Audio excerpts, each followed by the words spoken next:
আইনজীবীকে জবাই করে হত্যা করছে। বাংলাদেশে ইসকনের অপতৎপরতা যদি বন্ধ না হয়, সমস্ত মুসলমানেরা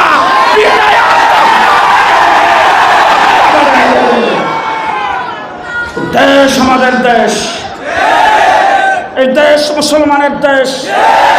হিন্দুরা এই দেশে নিরাপদে থাকবে। যখন দেশে সরকারের পতন হয়েছে, রাগ করতেছেন আপনারা? জি, ইতিহাস ভুলে গেছেন? 15টা বৎসর পর্যন্ত কোনো মসজিদের ইমামের মেহরাব নিরাপদ ছিল না। গত 17 বৎসর করে মসজিদের খতিবের মিম্বার নিরাপদ ছিল না। 17 বৎসর কোন ওয়াজ মাহফিলের স্টেজ নিরাপদ ছিল না।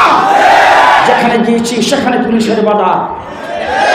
আমার বুজুর্গান উলামা ইকরামের সামনের থেকে মাইক কেড়ে নেওয়া হয়েছে, স্টেজ থেকে অ্যারেস্ট করা হয়েছে, স্টেজ থেকে নামায় দেওয়া হয়েছে।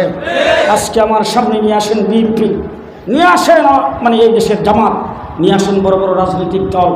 আমি তাদের সঙ্গে মিটিং করে বলেছি, আপনারা নির্যাতিত হয়েছেন, আপনাদের লোকজনকে গুম করা হয়েছে, আপনারা অনেক মামলা খেয়েছেন, আপনারা হাজার হাজার কর্মী জেলের ভিতরে পড়ছেন, আপনাদেরকে রিমান্ডে নির্যাতন করা হয়েছে। সমস্ত নির্যাতনকে একত্রিত করেন। আমার 2013 সালের শাপলা চত্বরের এক রাত্রির সমান হবে না। এক রাত্রে আমরা 1 সাগর রক্ত দিয়েছি। বিশ্ব মিডিয়া প্রমাণ করেছে 1,54,000 গুলি মাদ্রাসার ছাত্র আলেম উলামা ইকরামের বুক বরাবর সারানো হয়েছে। 1,54,000 গুলি সারানো হয়েছে। 2021 সালে পাইকারি হারে আলেম উলামা ইকরামকে গ্রেফতার করে 21,000কে জেলের ভিতরে ঢুকাইছেন। ব্রাহ্মণবাড়িয়াতে পাখির মতো গুলি করে 15 জনকে হত্যা করেছে। হাটাজারিতে 7 জনকে হত্যা করেছে। আলেম উলামা ইকরামকে এইভাবে নিধন করেছেন। 15 বৎসর পর্যন্ত নির্যাতন করেছেন। আজকে ভারতের কুলে বসে পরিষ্কার, কেউ হয়তো নারাজ হতে পারেন, ভারত আমাদের বন্ধু নয়, ভারত আমাদের 1 নম্বর শত্রু। তার কারণ হলো যেদিন শেখ হাসিনা দেশ থেকে ভাগে, ওই দিন আমি ছিলাম লন্ডনে। ওই জায়গাতে তার আপন ভাগ্নি, লন্ডনের এমপি, ক্যাবিনেট মন্ত্রী, সে নিজে চেষ্টা করেছে তার খালারে ওই দেশে আশ্রয় দিতে পারে কিনা। ও দেশের সরকার নাকুশ করে দিয়েছেন। আমেরিকাতে তার ছেলে নাগরিক সীতাঙ্গুকে বিয়ে করেছেন, সাদা চামড়ার ইহুদিকে বিয়ে করেছেন। সে চেষ্টা করেছে, আমেরিকা থেকে আশ্রয় দেয় নাই, অস্ট্রেলিয়া আশ্রয় দেয় নাই, ইউরোপ আশ্রয় দেয় নাই। পৃথিবীর কোন রাষ্ট্রে এমন একজন জালেমকে আশ্রয় দিতে, যেখানে অপরাধতা স্বীকার করেছে, মোদী সাহেব তাকে আশ্রয় দিয়েছেন।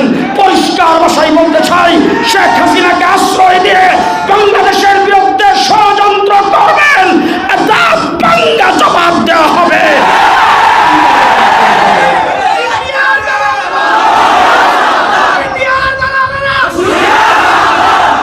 আজকে গভীর ষড়যন্ত্র শুরু হয়েছে।